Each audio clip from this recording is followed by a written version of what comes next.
Hi, welcome to this week's episode of our Town Hall series hosted by Certified PA Consulting. I'm Kasey D'Amato. For those who don't know me, I am a PA. I'm also a business owner. I am a salary and negotiation consultant.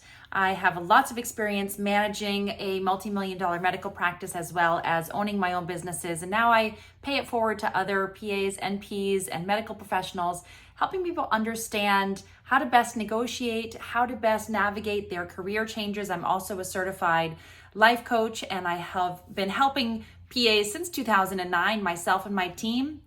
We have tons of free videos and free resources, and we put out a video every single week on a new topic. So this week we're talking about what and how do you get involved with advocacy. So advocacy for the PA profession, so that means that you're advocating for change to move the profession into the future. So that may be advocating for law changes in your state or on a national level. It may be advocating on a more micro scale within your hospital system or something like that. And people are always asking, how do I get involved with advocacy and make a change, make a difference in our profession and in the future of healthcare? So I just thought I'd put together a quick video on this topic, which really relates to leadership, right? Advocacy is really closely connected to leadership. How do you become a leader in your industry and make positive change? That's really what advocacy is all about. And at Certified PA Consulting, we advocate for PAs and medical professionals on a personal level to achieve what you want to achieve, career, financially, even relationship, all of those things, health, wellness, everything. But lots of people want to impact the entire profession or the entire healthcare industry. And all of that is advocacy on different levels and different scales. So how do you get involved and how do you become a leader in your area? So there's sort of three categories, the way that I like to compartmentalize it. Number one is get involved. And get involved is kind of another word of just saying networking, getting out there. So what does that look like? What could it be? It could be volunteering or becoming a member of a committee or the board for your local PA organization in your state. It could be national organization like AAPA if you're a PA. If you're NP, there's other organizations or physician. Maybe it's getting involved in your specialty organization, volunteering for a committee, or getting involved with a board at a higher level. This is how real change is made from the leaders in any profession, in any industry. So when we're talking about PAs and we're talking about healthcare, real change is made from the leaders in the state organizations, the national organizations, and the specialty organizations. Those are the big organizations that make change. Now, again, on a micro scale, you may work in a large hospital system, so you can either join a committee within the hospital system, or you could create an entirely new committee for something that you want to advocate change for. So number one is get involved, volunteer your time, become a leader, a recognized leader. So networking so that more people know who you are, your voice is heard more by those who are also leaders and who are also strong advocates for change. So that's number one. Number one, when you want to get involved with leadership and advocacy, is get involved. It seems really simple and straightforward, but if you want to advocate for the profession, you've got to get involved and work with others who feel passionate, same as you, to work together as a team to make change. And that's how the professions have made a lot of change over the years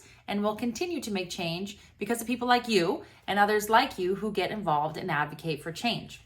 That's number one. Number two is find a mentor. And when I say that, I mean someone who has done it before, somebody who you respect, who you have seen be a leader and advocate for change. Connect with that person. So maybe it's on social media, maybe it's on LinkedIn, maybe it's in person, maybe it's at a conference, maybe it's you call them on the phone. Whatever it is, connect with someone who you respect, who you have seen make change or work hard towards continuing to make change. So that is a mentor. It's someone who has done something before you, who you respect, you want to connect with and you want to emulate. So find a mentor and connect with them and ask them how they did it. What do they do? How do they continue to do it? How have they been successful in advocating for the profession and making positive change?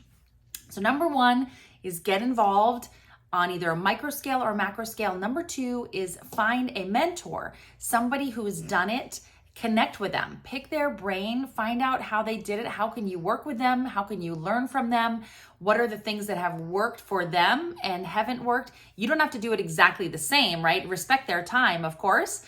But oftentimes leaders will be really more than happy to share their experiences with others and new leaders and nurture new leaders, because more power is more people, more leaders working together. That's how real change happens. So find a mentor and work with them. And number three is leverage your voice. And that can be in social media, that can be speaking events. Leverage your voice for positive good. Not to go out there and just complain about what isn't working, or just have what kind of fest when you're just complain about everything in the workplace. Not that kind of a voice, but the kind of voice that is speaking up for what can be done, how can we do it, how do we get together with an action step.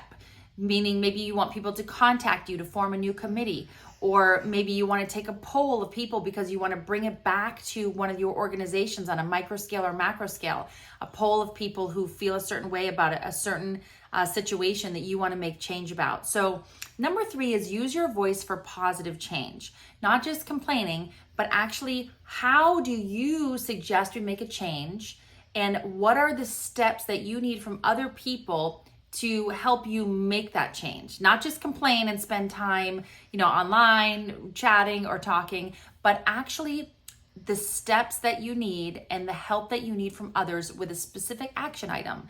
So use your voice, whether it's speaking engagements at conferences, whether it's local in your local hospital systems or your local PA organizations, or if it's on social media, that's fine too. Social media is a great platform to get your voice out there, but make sure you're using that voice and your time efficiently and effectively.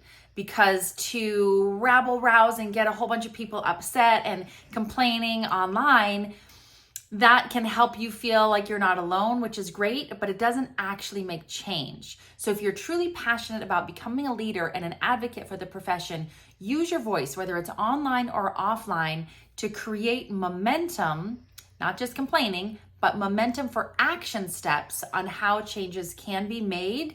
Recruit other leaders, work together, form new committees, connect with your local and regional and national organizations to then advocate for that change. So that's how you become an advocate and a leader. I hope that this short video was helpful. We have tons of other videos at Certified PA Consulting. And also, if you're sort of confused about this process or how to go about doing it, we offer life and career coaching packages for PAs. You can go to our website, certifiedpaconsulting.com. You can check out all of our packages and resources. We can work with you one-on-one and help you become the next leader in your profession. So click the links below. I hope to see you on our next video series next week. I'm Kasey D'Amato. Feel free to connect with me on Instagram, Facebook, or LinkedIn, and I will see you next week.